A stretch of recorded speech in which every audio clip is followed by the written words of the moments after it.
자, 2025 K리그 1 10라운드 달빛 더비, 광주FC와 대구FC와의 경기가 이렇게 끝이 났습니다.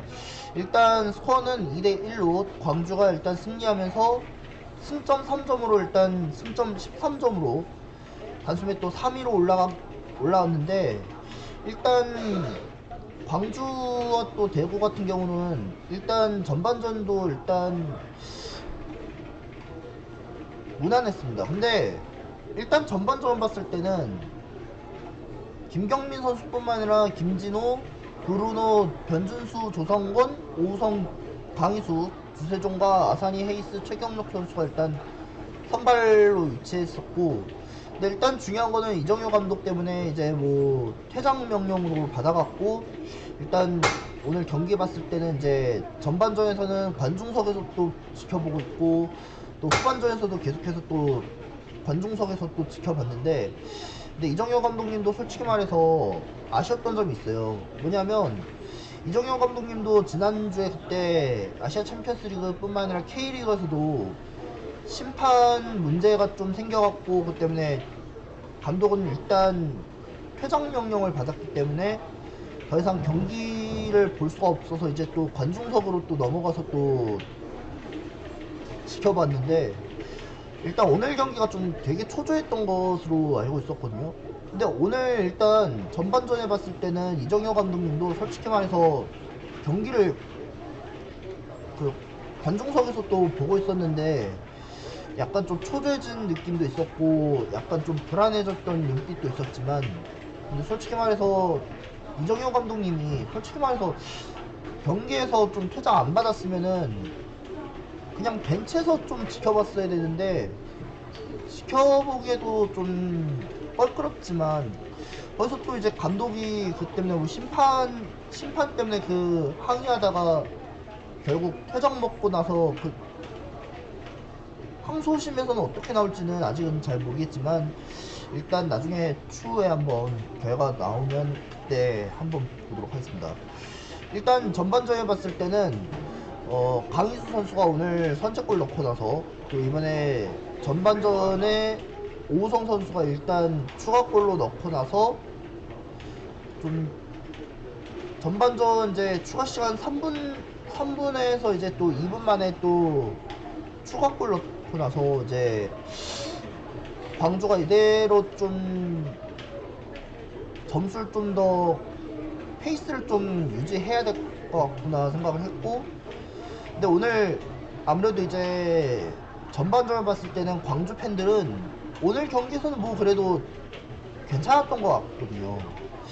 근데 오늘 잔디도 일단 괜찮았긴 했고, 근데 광주 홈에서는 보니까 잔디 파임 흔적도 없고, 그래도 좀 너무 깔끔하게 또 잔디를 또 관리해서 좀 그렇긴 해서, 야 그래도 이게 잔디 상태가 그래도 좀 괜찮았구나 생각했거든요.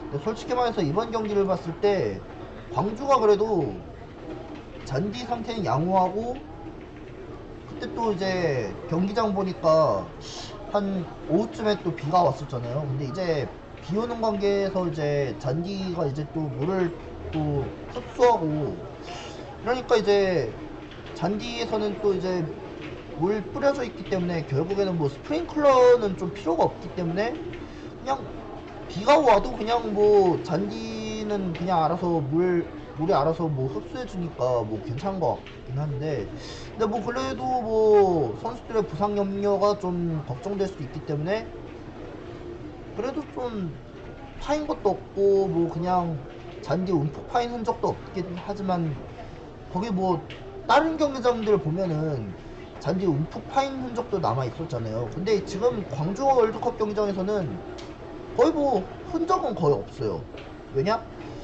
만약에 그 잔디에서 만약에 파였다면 경기 할 맛이 안 나잖아요. 근데 중요한 건 뭐냐면 월드컵 경기장이니까 거의 뭐 잔디 상태는 그래도 좀 깨끗하고 환경시설이 좀 양호한 것 같긴 하지만, 그래도 선수들이 뛰는 것도 괜찮긴 하지만 그래도 뭐 나쁘지 않다 생각하겠죠. 일단 그래서 얘 뭐 전반전 봤을 때는 2대0으로 또 앞서가고 있지만, 근데 여기서 후반전에 들었을 때부터 바로 시작하자마자 또 이제 87분 만에 와 근데 세징야 선수가 코너킥 각도에서는 진짜 미쳤습니다. 아무리 세징야라도 그렇지만 약간 좀 뭐랄까 손흥민 선수가 그 맨체스터 유나이티드전 때 코너킥 그 각도에서 그렇게 딱 때려갖고 골 넣은 거 보니까 와 이거는 진짜 미친 것 같거든요. 근데 아무리 그 생각을 해봐도 뭐 코너킥 각도에서는 저렇게 때리는 선수들 중에는 세징야 선수하고 손흥민 선수도 그렇게 각도에 따라서도 저렇게 잘 차는 것도 미쳤거든요. 아니 근데 코너킥 각도에서는 저렇게 딱 일직선을 딱 때려갖고 골문 안쪽으로 들어가는 것도 진짜 저걸 막을 수가 없거든요. 솔직히 말해서 김경민 골키퍼도 솔직히 이거 막으려고 했었지만 세징야의 코너킥에서는 각도가 정확하게 일직선을 딱 때렸거든요. 왜냐면 이게 세징야 선수도 이런 일직선에서는 저렇게 딱 때려갖고 막을 수가 없잖아요. 근데 못 막아요 진짜. 솔직히 말해서 만약 뭐 세징야 선수가 뭐 손흥민 선수 같은 그런 감각적인 코너킥의 위치에서 딱 때렸다. 근데 이거는 수비가 여기 뭐 아무리 막아도 막을 수가 없지만 수비가 에워싸도 그것까지는 막을 수가 없죠. 근데 헤딩할 위치도 전혀 나올 수가 없습니다. 왜냐면 정확한 위치에서는 그럼 어떻게 그 코너킥 감각을 저렇게 딱 때려갖고 저런 위치에 때릴 수가 있지? 생각했죠. 근데 아무나 할 수 있는 게 아니에요. 솔직히 말해서 세징야 다음에 또 손흥민 선수 다음에 또 누가 있겠습니까? 아무도 없어요. 근데 아무리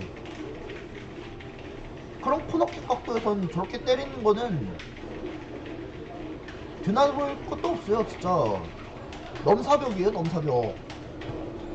손흥민 선수가 그렇게 코너킥 챌린지로 나왔다고 해도 세징야 선수도 저렇게 저각도에서 어떻게 때렸지? 내가 어떻게 때렸을까? 이런 생각했는데 믿어지지가 않죠. 솔직히 말해서 세징야 선수도 그런 감각적인 코너킥의 느낌은 전혀 없는데 와 저런 각도에서는 진짜 보기가 어렵다는 거죠. 솔직히 뭐 세징야 선수의 코너킥 각도는 좀 일품이었고 너무 멋있었는데 근데 여기서 만약에 라마스였으면 저렇게 딱 때렸으면은 그냥 끝났겠죠.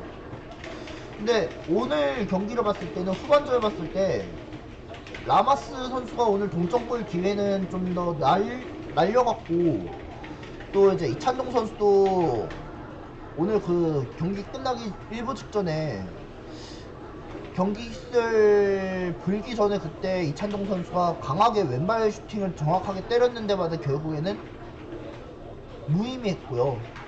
네, 라마스도 그래도 오늘 감각적인 슈팅도 괜찮았지만 근데 각도에서는 정확하게 나오지 못했지만 오늘 경기에서는 좀 말씀드리자면 라마스나 뭐 이찬동 선수도 오늘 코너킥에서나 뭐 프리킥 위치에서도 정확하게 사이드 쪽에선 딱 때렸으면은 오늘 동점골 아니면 역전골 갈 수 있는 기회도 상당히 있었죠. 근데 그 경기에서는 아쉽게도 한 점 차였지만 근데 경기가 1점 차였지만 그래도 좀 아쉽게 좀 졌지만 그래도 잘했긴 했고 그리고 일단은 오늘 광주 봤을 때는 일단 경기에서는 이제 순위권 봤을 땐 지금 현재 3위로 올라갔고요.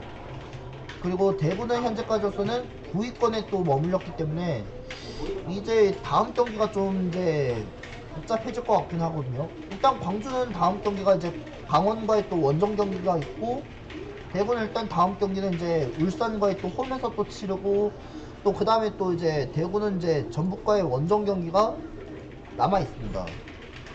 근데 이제 뭐 중요한 거는 일단 광주는 일단 주말에 일요일 날의 경기는 이제 강원과의 또 원정 경기가 있기 때문에 쉽지 않을 것 같고 그리고 또 대구는 울산과의 또 홈에서 또 치르고 그 다음에 또 경기가 남아 있습니다.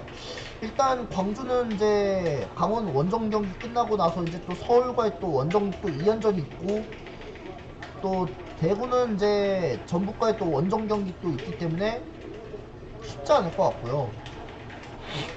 그리고 그 다음에 이제 일요일날의 경기는 일단 없긴 하는데,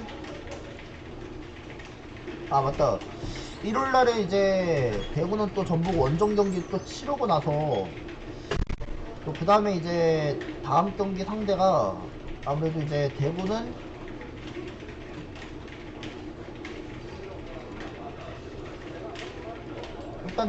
일단 다음 경기 상대가 없고요. 그리고 5월달에 보면은 이제 아무래도 이제 울산과 광주에 또 경기가 있고, 또 주말에 또 제주에 또 경기가 있기 때문에 일단 제주하고 대구에 또 홈 경기가 또 있기 때문에도 일단 어떻게 될지 한번 좀 기대해 보고요. 그리고 이제 광주가 이제 다음 경기를 좀 말씀드리자면 26일 날에 또 이제 알힐랄과의 또 원정을 또 치러야 되기 때문에 단판 승부를 또 해야 될 것 같습니다. 일단 중요한 거는 광주가 이제 다음 주 26일부터 이제 아시아 챔피언스 리그 이제 단판전을 또 치러야 되기 때문에 8강전을 어떻게 준비를 해야 될까가 중요하고, 그 다음에 이제 광주 같은 경우는 이제 11라운드 이제 5월 3일 날에 또 경기가 5월 3일 날에 또 경기가 있습니다. 근데 일단 5월 달에 보면은 아마 이제 아무래도 이제 광주는 다음 경기가 굉장히 좀 중요한 게 5월 2일 날에 또 이제 울산과의 또 원정 경기를 또 치러야 되기 때문에도 좀 쉽지 않을 것 같고, 그 경기 이후에도 이제 결승전도 이제 또 준비를 또 어떻게 해야 될지, 그리고 만약에 광주가 이번 8강에서 알힐랄만 잡으면 4강에 올라갈 수 있거든요. 근데 광주가 과연 이제 이정효 감독이 없는 경기에서는 잘 할 수 있을까 중요하고, 그리고 광주가 이렇게 되면 이제 알힐랄 잡고 이기면 4강에 올라가서 그 다음에 이제 또 결승전이 이제 얼마 남지 않았습니다. 근데 중요한 건 아시아 챔피언스 리그에서 이제 엘리트에서 마지막 경기를 잡고 이기면은 이제 거의 우승까지는 바라볼 수 있는데, 근데 이런 식으로 가면은 솔직히 말해서 아시아 챔피언스 리그에서는 과연 이 경기에서 잡을 수 있을까, 이게 좀 걱정될 수 있어요. 솔직히 말해서 이제 광주가 아시아 챔피언스 리그 엘리트에서는 이제 5월 4일 딱 마지막 경기를 또 앞두고 있지만 5월 4일 날에 과연 이걸 잡을 수 있을까가 중요한데, 근데 만약 준결승에서 잡으면 이제 또 결승까지 가서 이제 마지막으로 이제 우승까지는 이제 우승컵을 또 들어올릴 수 있긴 하는데 이게 오히려 좀 쉽지 않죠. 근데 솔직히 말해서 광주는 여기까지 올라온 건 진짜 인정할 수밖에 없습니다. 왜냐하면 거의 뭐 광주도 아시아 챔피언스 리그에서는 그래도 기적적으로 이제 또 살아남은 팀이었고, 이제 살아남는 이제 한 팀만 딱 중요해갖고 이제 아시아 최강이 될 수 있을지 좀 걱정이 되긴 하거든요. 근데 중요한 건 광주는 그래도 할 수 있는 마음으로 가져야겠구나 생각해야 될 것 같습니다. 자, 아무튼 간에 일단 광주와 대구와의 첫 경기에서는 광주가 2대1로 승리했고요. 그 다음에 이제 또 주말에 이어지는 경기들을 보면은 광주는 이제 강원 원정과 또 서울 원정 경기 두 경기를 또 치르고, 대구는 이제 울산과 또 전북과의 원정 경기를 또 치른 다음에 그 다음에 5월달에는 이제 뭐 2일날에 이제 광주는 울산과의 경기를 또 치르고, 대구는 또 다음 경기가 언제냐면 대구는 일단 다음 경기가 제주전 또 이제 5월 또 3일날에 또 경기가 있습니다. 5월 3일날에 또 경기는 대구와 제주와의 경기가 있기 때문에 좀 재밌을 것 같고, 그리고 이제 중요한 거 말씀드리자면 이번 5월 3일날에 이제 전북절 또 준비해서 이제 서울 유니폼 또 이제 오지 않을까 생각하고 있거든요. 근데 저도 일단 다음 경기를 또 보면서 이제 어떤 식으로 또 나올지 좀 봐야 되고, 또 주말에 또 경기 있으면은 또 보고 그때 이어가 보도록 하겠습니다. 아무튼 일단 오늘 그래도 좀 괜찮았고, 예, 그래도 좀 아무튼 간에 뭐 오늘 경기는 그래도 광주가 이번 첫 승리는 거뒀으니까 다음 또 이제 6월달인가 5월달에 또 달빛 더비 또 하지 않을까 생각하고 있거든요. 근데 만약 그렇게 된다면 광주하고 대구에 또 두 경기 또 앞두고 있으니까 뭐 준비 잘 할 것 같고, 아무튼 뭐 기대하셔도 좋을 것 같습니다. 예. 일단 오늘 K리그 1 10라운드 오늘 광주와 대구의 경기에서 광주가 2대1로 승리했고, 이제 다음 경기부터도 잘 준비해서 오늘 뭐 이번 주 주말에도 이제 K리그 입중계도 계속해서 많은 기대 부탁드리도록 하겠습니다. 자, 오늘 여기까지 하도록 하겠습니다. 감사합니다.